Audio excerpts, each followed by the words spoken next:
Apollo 17 targets another geologically rich area of the Moon, but this will be Project Apollo's final lunar landing.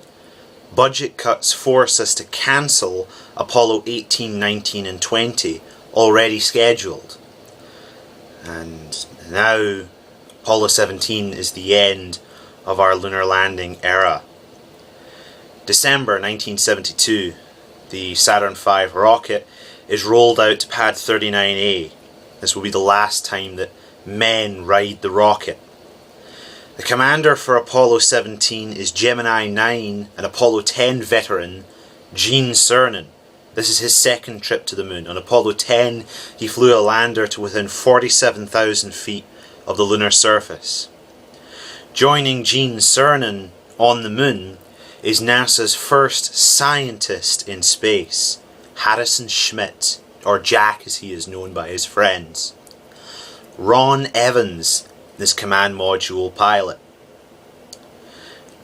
Their landing site in the Taurus Littrow Valley requires the first night launch of the Saturn V rocket. And on December 7th, 1972, the three men began America's last exploration of the Moon in the 20th century.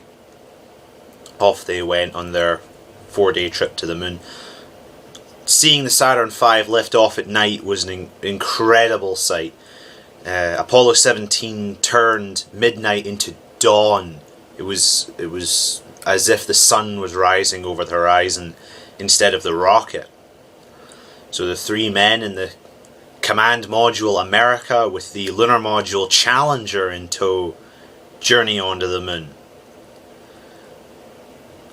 As they came into lunar orbit, they caught sight of their landing site, the enormous Taurus Littrow Valley, bigger than the Grand Canyon the Taurus Littrow Valley is.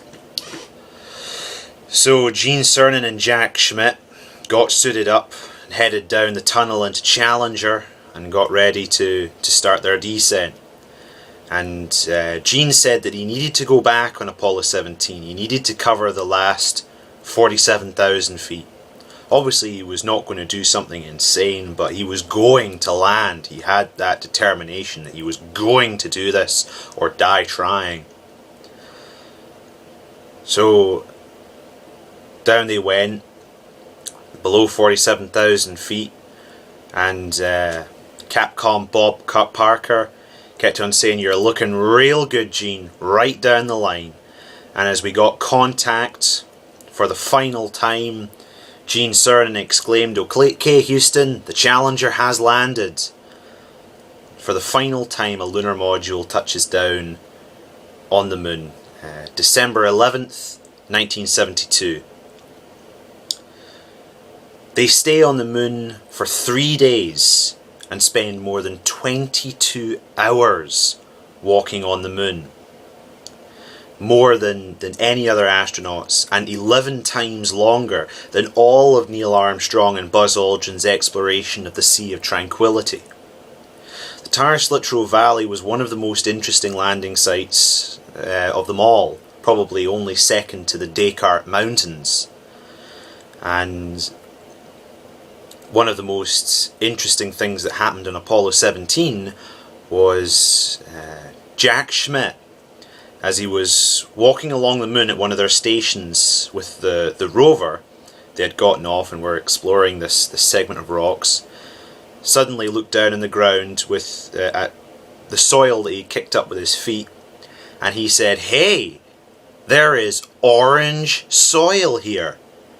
I mean, to find a sample with such vivid colour in a place like the Moon, well, it could be signs of the one-time presence of water, oxygenation in the lunar atmosphere. It was exactly the kind of find you wanted to make in a place like the Moon.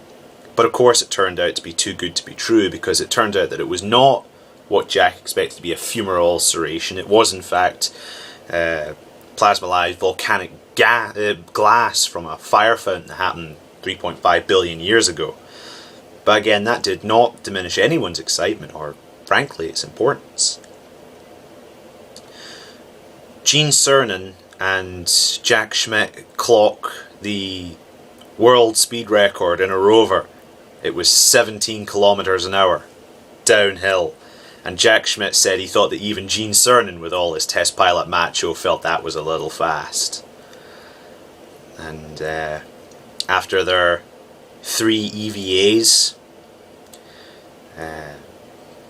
Jack Schmitt and Gene Cernan park their rover a few hundred yards away from Challenger and start to head back for the final time to their lunar module.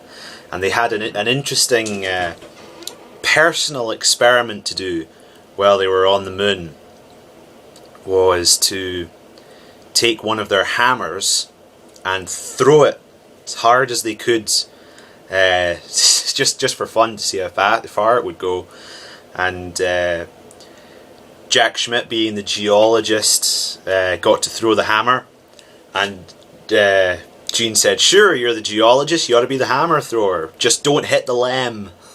So threw the hammer, and off it went, way, way, way over the horizon, just by the force of Jack throwing it in 1/6 gravity. And then Schmitt climbed up the ladder back inside Challenger, and Gene Cernan was the only human being on the moon, the last human being on the moon in the 20th century, and to this date. He stood at the foot of Challenger and said, "As I step off the surface, I'd just like to say what I believe history will record, that America's challenge of today has forged man's destiny of tomorrow.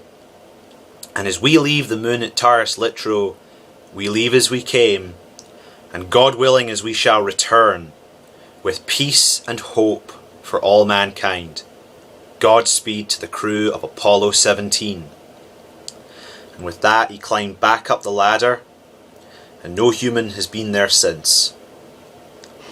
Challenger blasted off the moon on December 14th, 1972, and they returned home safely.